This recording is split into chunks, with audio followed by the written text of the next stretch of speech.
I will be recording the session. But again, Caitlin, thank you so much for joining us today. We will get started.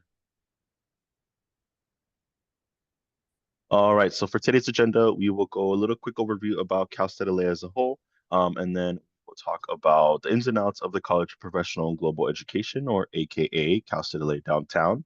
And then the amazing Dr. Horton will go over the SHRM program, anything you need to know about the Human Resource Management program, how to become certified, what the program looks like here at the Cal State LA Downtown campus, the program benefits and its expectations, and then we will go over the format and its fees as well.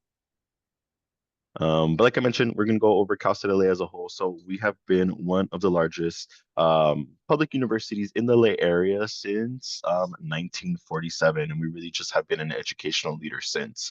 We currently serve about 26,000 students, and we have graduated over 250K alumni. So since 1947, we had a good flow of students come in and out and reach their educational journey. We were also recently ranked as #1 in the US for in upward mobility of its students, meaning that, we have a lot of students come from different backgrounds, first generation, socioeconomic status, all that good stuff. And through a finished program or a finished degree or certificate program, they were really able to move up that ladder. Cal State LA is also home to nationally ranked programs in engineering, business, and nursing. So, the College of Professional and Global Education, I know I've been throwing kind of a lot of names out there, but Cal State LA is the College of Professional and Global Education, or as we like to call it, PAGE. It is really one of the 10 colleges here at Cal State LA that really just provides flexible, relevant, and practical educational pathways for organizations and everybody in the community. We offer degrees, certificate programs, professional training programs like this one here at the main campus and at the downtown LA campus. Through our inception back in 2016, we have served over 10,000 students. We also oversee kind of the international programming, like the LA Exchange, where students come and visit us for a semester, and then the study abroad for our domestic students as well. But yeah, we are in the middle of the hustle and bustle. We are located right in the downtown LA area. Um, the nice thing about our campus that it is very accessible by metro and bus systems. So we are public transit friendly here. We're like a block away from the Metro Center stop. And then if you're familiar with the downtown area, we are on Grand and 8th, which is right across the street from essentially Macy's and then Whole Foods. The nice thing about our campus is that we partner with professional associations, and we really just host educational events here at the downtown campus. In terms of resources that are available to you, so we do have state-of-the-art computer labs. We have a PC and a Mac room here. As you can see, that amazing view is also a student lounge that is also accessible for you guys to utilize. So we have multiple student lounges, student areas that students are able to really utilize the space in order to, finish the work that they might have do that same day, or just studying for future tests. We also have a lot of collaborative workspaces that you guys are able to utilize as well. We have like 12 different classrooms right now. So essentially, we are on the 6th floor of the building, and that's where we will have a lot of our student traffic come in. But yeah, that's a little bit about downtown LA, and I will pass it over to Dr. Horton to talk about the SHRM program. All right. Well, one of the things I'll say about the SHRM program is that if you are an HR professional moving through your career, doing that becomes very challenging without being certified. It's not just about the credential, it's about living the competencies that are embedded in this program. What's great about SHRM as well is it's recognized around the world, over 300,000 members in more than 165 countries. And SHRM provides not only the credentialing program, but a host of incredible insights for HR leaders as well. Am I controlling? Got it. All right. So what are some of the stats around HR? Now, I work with HR. I've been working with HR professionals around preparing for the future of work since 2014. And one of the statistics that remains true that I've seen over the years is that HR is one of the areas that is focused to grow, projected for some of the highest levels of growth through 2029. I always add a caveat with that. And the caveat is it's not just for every HR leader, it's for HR leaders that are prepared to co-create the organizations of the future. And having this credential, again, I repeat, it is not about moving through the class, grabbing the credential and saying, oh, I've got the credential. It is about leveraging what you learned from it. And what I love about the SHRM CP and SCP is that it is firmly grounded in providing you with these competencies that you need to do that. When we talk about career growth, I don't know if you look at job descriptions frequently, but I have watched over the last probably 6 or 7 years job descriptions across a variety of HR roles, and we are more and more seeing as a required, not preferred, but as a requirement, the SHRMC, minimally the SHRMCP. Okay. All right, now let's talk about the differences. This is a common question that students have. Which credential should I work, should I get? Should I get the SCP or the CP? Well, that really depends on the student, and it depends on where you are in your career. The CP is for mid-career professionals, and the SCP typically is for senior level HR folks. So let's take a look at some of the qualifiers to take the exam. So let's start with the CP. For the CP, if you don't have a bachelor's degree, you need to have at least 3 years in the role. And if you are 4 years, 3 years in, you need to at least have 3 years in the role. If you have a bachelor's degree, you need to at least have 1 year in your role, or 2 years in the role if you have a degree that is not an HR related degree. You'll see the difference when we talk about mid-career HR professionals versus that of senior career HR professionals, and the differentiation by way of experience for the SHRM SCP. 6 years in the role if you have a degree, if you don't have a bachelor's degree. 7 if you do not have a background in human resources or have been in an HR specific program. 4 years if you have a bachelor's degree. Let me talk a little bit about the difference with the test for those as well. The content material is the same.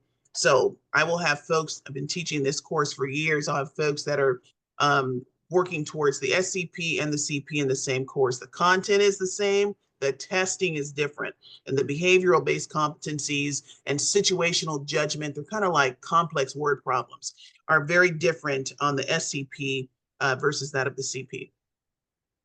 Okay. All right. This mentions the 24 SHRM learning system, but SHRM just came out with the 2025 learning system, and that's a learning system that I'll be using for the course. What I love about it, I've watched the iterations of this since 2020. The SHRM learning system is what you have access to once you actually sign up for the course. So your fee includes the course, the fee to take the course, and also the materials. It has become so incredibly interactive. It is audio based, it is text to audio.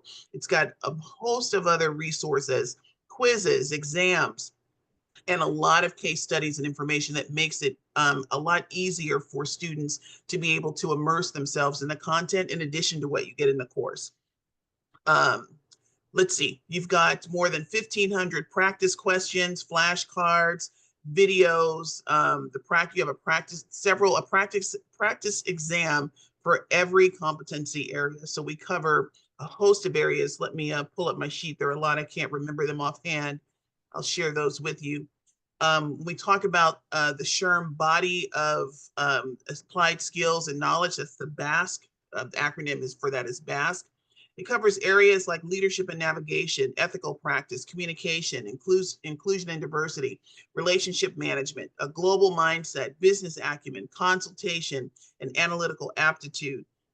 Those are the core competencies. Those are across 9 competency areas of focus, and each of them have sub-competency areas where we go in really deeply across each. And then there are other core competencies very specific to the HR function that are covered through this certification as well. And those fall into the categories of interpersonal skills, business, organization, workplace people and leadership. And those, again, have a variety of subcategories as well.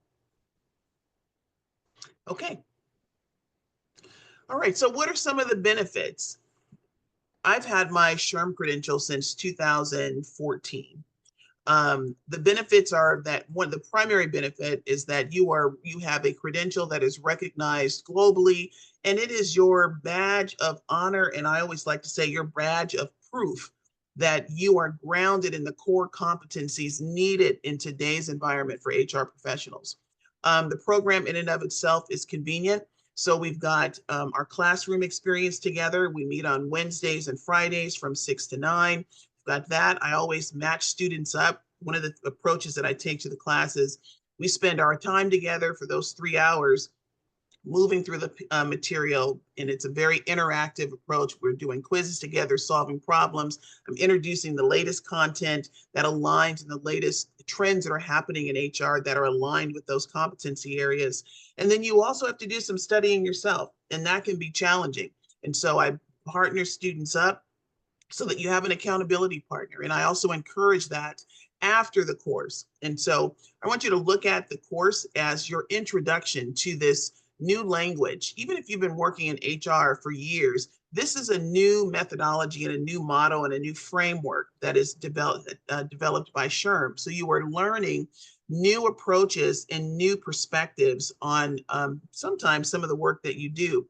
And so you look at that as the opportunity to learn it. You have the opportunity to begin to unpack it and build mastery through the learning that we do together. But then afterwards, you're going to take the goal, of course, is to get certified and take the exam. And I also encourage students to partner up and hold each other accountable as you move through the time that we leave after we leave each other when it's time to prep for the exam as well. I've had several students over the years email me just delighted that they have taken the course with me and passed the exam. The typical statistics, I believe, are 67% of folks who actually take the exam um, don't, only 67% pass. I have a theory for that. Number one, they're not studying SHRM specific test materials. This is the absolute key to study to the test. And the other part is, what do you do after? And that is practicing and really immersing yourself and diving into the content even after as you prepare. I call the SHRM like it's like a mini bar exam for HR leaders. I can promise you, from having taken it myself and having taught it for years, it is not difficult. It is not a difficult exam if you study to the materials. All right. What are some of the other things you can do? You can get a foundational understanding of the HR discipline. What's cool about that is you'll see in the class we'll have folks that come from benefits, that come from L&D, that come from talent acquisition, and you are learning all of the areas specific to human resources through this process as well. And I make it fun. It's a lot of material, but I make it engaging and empowering for you as you move through it. Okay, next slide. All right, so the program's offered fall and spring. I already said they're going to meet on Fridays, Wednesdays and Fridays from 6 to 9. The cost of the course is about $13.50. That includes access to your digital materials. Students get all digital materials. I believe you have access to those materials for a year. The digital platform is great. And again, as I said, it has all the interactivity built into it. I believe it's some of it is even mobile accessible. And what's really awesome too is they've enabled text to speech to text as well, which is a great tool of flexibility and learning. All right, let's see. I think that might be the last one. So how do you pay for this? It's not, you can't apply financial aid to it, but there are a variety of other ways that you can secure funding. There's a great link for you as well. Oftentimes, many of my students are working with their organizations through their tuition reimbursement programs to cover the cost of the program as well. Okay. All All right. right. It looks like we are at the end of the deck. Caitlin, the floor is yours. Do you have any questions that we can answer for you?